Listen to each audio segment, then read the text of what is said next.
नमस्कार। प्रादेशिक समाचार के साथ मैं चंदन कुमार कौंडिल्य। पहले मुख्य समाचार। प्रधानमंत्री नरेंद्र मोदी आज वीडियो कॉन्फ्रेंसिंग से अहमदाबाद मेट्रो रेल परियोजना के दूसरे चरण और सूरत मेट्रो रेल परियोजना का भूमि पूजन करेंगे। प्रदेश में कोरोना टीकाकरण जारी। सभी केंद्रों पर सप्ताह में 4 दिन मिलेगी वैक्सीन। हर केंद्र पर 100 हेल्थ वर्कर को टीका देने का लक्ष्य। राज्य में पिछले 24 घंटों में 87 नए कोरोना संक्रमित मिले, जबकि 111 लोग स्वस्थ हुए। और कंटेनमेंट जोन को छोड़कर आज से राज्य के कस्तूरबा सहित सभी आवासीय स्कूल कक्षा 10 और 12वीं के लिए खुलेंगे। और अब समाचार से पहले एक जरूरी संदेश। कोविड-19 महामारी के खिलाफ देश एकजुट होकर लड़ रहा है। आप भी हमारे साथ सुरक्षा और बचाव के 3 आसान एहतियात उपायों का संकल्प लें। मास्क पहने, 2 गज की दूरी है जरूरी, सुरक्षित दूरी बनाए रखें, हाथ और मुंह साफ रखें। और आइए बढ़ते हैं अब समाचारों की ओर। प्रधानमंत्री नरेंद्र मोदी आज वीडियो कॉन्फ्रेंसिंग के जरिए अहमदाबाद मेट्रो रेल परियोजना के दूसरे चरण और सूरत मेट्रो रेल परियोजना का भूमि पूजन करेंगे। गृह मंत्री अमित शाह, गुजरात के राज्यपाल आचार्य देवव्रत, मुख्यमंत्री विजय रूपाणी अन्य लोगों के साथ इस कार्यक्रम में शामिल होंगे। मेट्रो की इन परियोजनाओं से इन शहरों को पर्यावरण अनुकूल और तीव्रगामी परिवहन प्रणाली मिलेगी। अहमदाबाद मेट्रो रेल परियोजना के दूसरे चरण में 2 गलियारों के अंतर्गत 28.25 किलोमीटर लंबी रेल लाइन का निर्माण किया जाएगा। इस परियोजना की कुल लागत 53 अरब 84 करोड़ रुपए है। सूरत मेट्रो रेल परियोजना करीब 40 किलोमीटर लंबी है और इसमें भी 2 कॉरिडोर हैं। परियोजना की लागत 12,000 करोड़ रुपए से अधिक है। इधर केंद्रीय कृषि मंत्री नरेंद्र सिंह तोमर ने कहा है कि किसान सरकार से कृषि कानूनों को वापस लेने के अलावा जो चाहे मांग सकते हैं। एक समाचार एजेंसी से बातचीत में श्री तोमर ने विरोध प्रदर्शन कर रहे किसानों से अपील की कि वे कल अगले दौर की बैठक में कृषि कानून के हर पहलुओं पर विस्तार से चर्चा कर सकते हैं। कृषि मंत्री का यह बयान शुक्रवार को किसानों और सरकार के बीच हुई 9वें दौर की बैठक के बाद आया है। यह वार्ता भी बिना किसी नतीजे के खत्म हो गई थी। अगली बैठक 19 जनवरी को होगी। श्री तोमर ने कहा कि सरकार मंडियों, व्यापारियों के पंजीकरण और अन्य मुद्दों से जुड़ी किसानों की चिंताओं का समाधान तलाशने के लिए तैयार है। इस बारे में किसान संगठनों को प्रस्ताव भेजा जा चुका है। उन्होंने कहा कि सरकार किसानों के साथ पराली जलाने और बिजली के मुद्दों पर भी बात करने को तैयार है, लेकिन किसान संगठन कृषि कानूनों को वापस लेने पर अड़े हुए हैं। केंद्रीय स्वास्थ्य मंत्री डॉक्टर हर्षवर्धन ने टीकाकरण कार्यक्रम के पहले दिन की समीक्षा करने के लिए राज्यों और केंद्र शासित प्रदेशों के स्वास्थ्य मंत्रियों के साथ बातचीत की। उन्होंने स्वास्थ्य मंत्रियों से वैक्सीन के बारे में अफवाहों और गलत सूचना पर रोक लगाने और सही सूचना का प्रचार प्रसार करने के लिए प्रयास करने का अनुरोध किया। डॉक्टर हर्षवर्धन ने कहा कि टीकाकरण अभियान की शुरुआत हो गई है, जिसके लिए प्रधानमंत्री नरेंद्र मोदी के नेतृत्व में पिछले 5 महीनों से तैयारियां चल रही थी। राज्यों के स्वास्थ्य मंत्रियों और सचिवों ने केंद्रीय स्वास्थ्य मंत्री को टीकाकरण के पहले दिन की प्रगति और प्राप्त लक्ष्यों की जानकारी दी। उन्होंने सॉफ्टवेयर में कुछ छोटी मोटी तकनीकी गड़बड़ियों के बारे में भी बताया, क्योंकि टीकाकरण के दौरान लाभार्थियों का विवरण अपलोड करने में दिक्कत का सामना करना पड़ा था। डॉक्टर हर्षवर्धन को बताया गया कि देश भर में लोग वैक्सीन पर विश्वास कर रहे हैं और उसकी सराहना भी कर रहे हैं। पाकुड़ जिले में कोरोना का वास्तविक टीकाकरण शुरू होने से न केवल हेल्थ वर्कर बल्कि जिले वासियों में जबरदस्त उत्साह है। लोगों में उत्साह इस बात को लेकर है कि जल्द ही उन्हें भी टीका लगवाने का मौका मिलेगा। जिले के 2 केंद्रों पर कोविड वैक्सीनेशन शुरू होने के बाद लोग अपनी बारी का बेसब्री से इंतजार कर रहे हैं। विस्तृत ब्यौरा दे रहे हैं हमारे पाकुड़ संवाददाता। वैक्सीनेशन केंद्र सदर अस्पताल एवं शहरी प्राथमिक स्वास्थ्य केंद्र में कोरोना का वास्तविक टीकाकरण पूरी सावधानी एवं सतर्कता से शुरू हो गया है। पहले दिन सफाई कर्मी संतोष कुमार भरत राउत को कोरोना का पहला टीका लगाया गया। टीकाकरण शुरू होने के पहले दोनों केंद्रों पर प्रतीक्षालय, ऑब्जर्वेशन एवं सत्यापन रूम को कोविड गाइडलाइन के मुताबिक तैयार कर लिया गया। उपायुक्त कुलदीप चौधरी एवं एसपी मनीलाल मंडल की मौजूदगी में ही टीकाकरण शुरू किया गया। पहले दिन टीकाकरण देर से शुरू होने की वजह से 50-50 हेल्थ वर्करों का ही टीकाकरण किया गया। जिले के इन दोनों केंद्रों पर सप्ताह में 4 दिन कोविड वैक्सीनेशन होगा।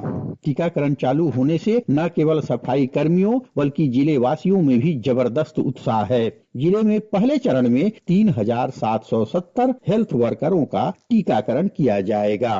राम प्रसाद सिन्हा, आकाशवाणी समाचार, पाकुड़।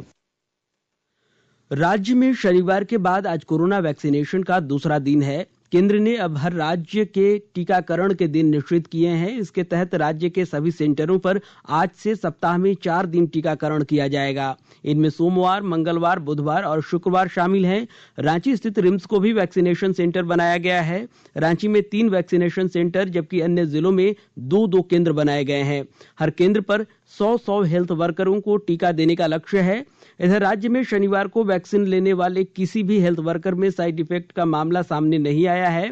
राज्य प्रतिरक्षण पदाधिकारी डॉक्टर अजीत ने बताया कि टीका लेने वाले सभी हेल्थ वर्कर स्वस्थ हैं। उनके स्वास्थ्य पर निगरानी रखी जा रही है। इधर देश में कोविड से स्वस्थ होने वालों की दर बढ़कर 96.58% हो गई है। पिछले 24 घंटों में 17,100 मरीज स्वस्थ हुए हैं। अब तक 1,01,96,885 लोग स्वस्थ हो चुके हैं। इस बीच कोरोना संक्रमण के 15,144 नए मरीज सामने आए हैं, जिससे देश में कुल संक्रमित लोगों की संख्या बढ़कर 1,05,57,900 को पार कर गई है। स्वास्थ्य मंत्रालय ने बताया है कि कल 181 मरीजों की मौत के साथ संक्रमण से अब तक मरने वालों की संख्या बढ़कर 1,52,274 हो गई है। वहीं देश में इस समय कोविड के 2,08,826 मरीज हैं। इधर झारखंड में कोरोना संक्रमण के मामले लगातार घट रहे हैं। पिछले 24 घंटे में 87 नए मरीज मिले हैं, जबकि 111 मरीज ठीक हुए हैं। राहत की बात यह रही कि कोरोना से एक भी मौत नहीं हुई है। स्वास्थ्य विभाग के अनुसार राज्य में कुल कोविड-19 संक्रमितों की संख्या अब 1,17,686 हो गई है। इनमें 1,225 सक्रिय केस हैं, जबकि 1,15,411 मरीज ठीक हुए हैं। अब तक राज्य में 1,050 लोगों की मौत कोरोना से हुई है। झारखंड में कोरोना की रिकवरी रेट 98.06% है। अब तक 50 लाख से अधिक कोविड नमूनों की जांच की गई है। कल 10,000 से अधिक कोविड टेस्ट हुए। आकाशवाणी के ताजा तरीन समाचारों के लिए आप हमारी वेबसाइट newsonair.com पर लॉग इन कर सकते हैं। ताजा समाचार Twitter handle @AIR News Alerts और Facebook page all India radio news पर भी उपलब्ध है। आप प्रादेशिक समाचार एकांश के ट्विटर हैंडल @AIR News_Ranchi और Facebook page AIR News Ranchi के अलावा हमारे YouTube channel regional news unit Ranchi पर भी बुलेटिन को सुन सकते हैं। प्रादेशिक समाचार आप आकाशवाणी रांची से सुन रहे हैं और अब पेश है कोरोना से बचाव के कुछ संदेश। कोविड-19 से बचाव और सुरक्षित रहने के 3 उपाय। मास्क लगाएं, 2 गज दूरी है जरूरी, सुरक्षित दूरी रखें, हाथ और मुंह साफ रखें।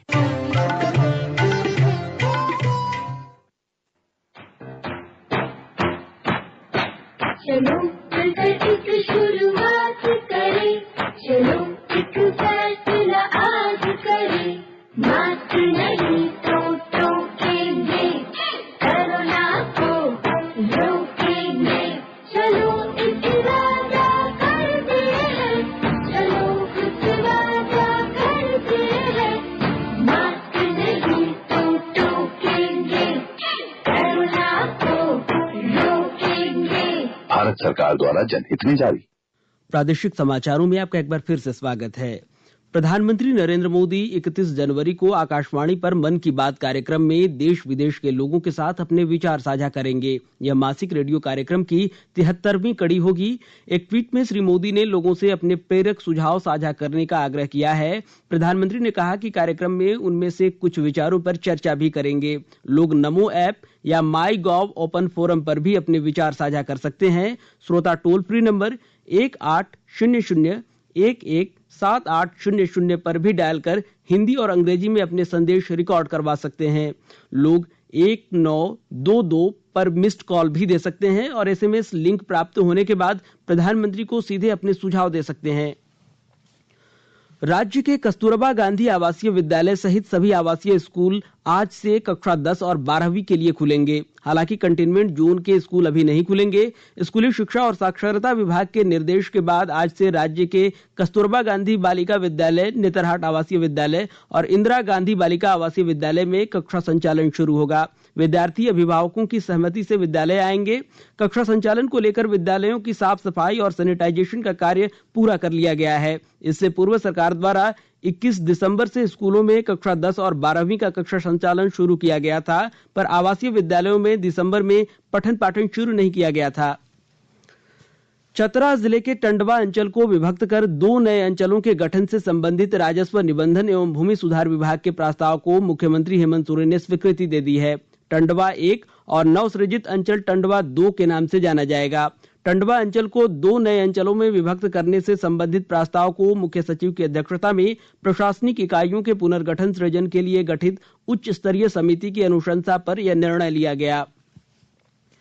धनबाद जिले में लगातार व्यवसायियों को धमकी भरे कॉल आने के बाद उनमें भरोसा जगाने के लिए कल वरीय पुलिस अधीक्षक असीम विक्रांत मिंज ने बैठक की। एसएसपी ने सभी व्यापारियों से अपने स्तर पर अपनी सुरक्षा सुनिश्चित करने का आग्रह किया। उन्होंने कहा कि अपने आसपास के माहौल पर व्यापारी वर्ग गंभीरता पूर्वक विचार करें। श्री मिंज ने कहा कि जब भी इस तरह की कोई धमकी आती है तो व्यापारी संकोच न करते हुए मामले को तुरंत पुलिस से संपर्क करें और प्राथमिकी दर्ज कराएं। उन्होंने व्यापारियों से आग्रह किया कि वे किसी भी प्रकार से भयभीत होकर व्यापार न करें। पुलिस सुरक्षित माहौल उपलब्ध कराने के लिए तत्पर है।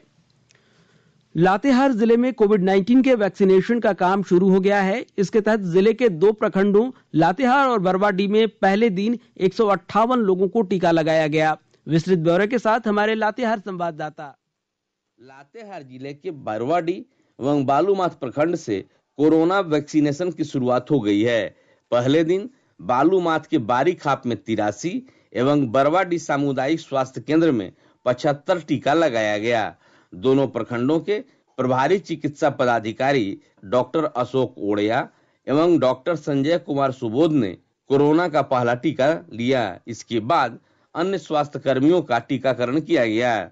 इसकी मॉनिटरिंग के लिए उपायुक्त ने जिला स्तरीय पदाधिकारियों को नियुक्त किया था। कोरोना के टीका को सुरक्षित बताते हुए civil surgeon doctor Santosh Kumar Srivastava ने कहा कि जितने भी लोगों का टीकाकरण किया गया था वे सभी स्वस्थ व सकुशल हैं। 24 घंटे बीत जाने के बाद भी साइड इफेक्ट का कोई मामला सामने नहीं आया है। संजय कुमार तिवारी, आकाशवाणी समाचार, लातेहार। खेल मंत्रालय ने भारतीय खेल प्राधिकरण साई के आगामी और आधुनिक स्वरूप पाने वाले खेल सुविधा केंद्रों के नाम देश के प्रसिद्ध खिलाड़ियों के नाम पर रखने का फैसला किया है। पहले चरण में लखनऊ के राष्ट्रीय उत्कृष्टता केंद्र में नवनिर्मित वातानुकूलित कुश्ती हॉल और तरणताल भोपाल में 100 बिस्तरों के हॉस्टल, सोनीपत में बहुउद्देश्य हॉल और लड़कियों के हॉस्टल का नाम स्थानीय खिलाड़ियों के नाम पर रखा जाएगा। खेल मंत्री किरेन रिजिजू ने कहा, देश में खेल संस्कृति के विकास के लिए यह महत्वपूर्ण है कि हमारे खिलाड़ियों को वह सम्मान मिले जिसके वे हकदार हैं। भारत में सड़क सुरक्षा के बारे में जागरूकता फैलाने और सड़क दुर्घटनाओं को कम करने के लिए आज से राष्ट्रीय सड़क सुरक्षा माह का शुभारंभ हो रहा है। उद्घाटन समारोह नई दिल्ली में होगा और राष्ट्रीय सड़क सुरक्षा माह का शुभारंभ रक्षा मंत्री राजनाथ सिंह और सड़क परिवहन और राजमार्ग मंत्री नितिन गडकरी करेंगे। और आइए अब सुनते हैं आज की अखबारों की कुछ सुर्खियां। प्रभात खबर की सुर्खी है, 10 माह बाद आज से खुलेंगे आवासीय स्कूल।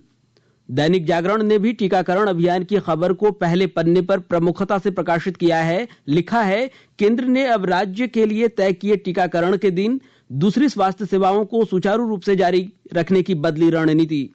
वहीं दैनिक भास्कर की सुर्खी है, हमारे टीके सबसे सुरक्षित, भारत अभियान के पहले दिन सबसे ज्यादा टीके लगाने वाला देश बना। जून तक 30 करोड़ लोगों का टीकाकरण, इस शीर्षक के साथ दैनिक हिंदुस्तान ने केंद्रीय स्वास्थ्य मंत्री डॉक्टर हर्षवर्धन के बयान को पहले पन्ने पर प्रमुखता से प्रकाशित किया है। वहीं रांची एक्सप्रेस ने अखबार की सुर्खी दी है, टंडवा को विभक्त कर 2 नए अंचलों के गठन को मंजूरी। कानून रद्द करने के अलावा विकल्प बताएं किसान संगठन। अंग्रेजी अखबार द टाइम्स ऑफ इंडिया ने इस शीर्षक के साथ केंद्रीय कृषि मंत्री नरेंद्र सिंह तोमर के इस बयान को पहले पन्ने पर प्रकाशित किया है। और हिंदुस्तान टाइम्स ने शास्त्रीय संगीतकार गुलाम मुस्तफा के निधन की खबर को पहली सुर्खी बनाई है। और अंत में मुख्य समाचार एक बार फिर। प्रधानमंत्री नरेंद्र मोदी आज वीडियो कॉन्फ्रेंसिंग से अहमदाबाद मेट्रो रेल परियोजना के दूसरे चरण और सूरत मेट्रो रेल परियोजना का भूमि पूजन करेंगे। प्रदेश में कोरोना टीकाकरण जारी, सभी केंद्रों पर सप्ताह में 4 दिन मिलेगी वैक्सीन। हर केंद्र पर 100 हेल्थ वर्करों को टीका देने का लक्ष्य।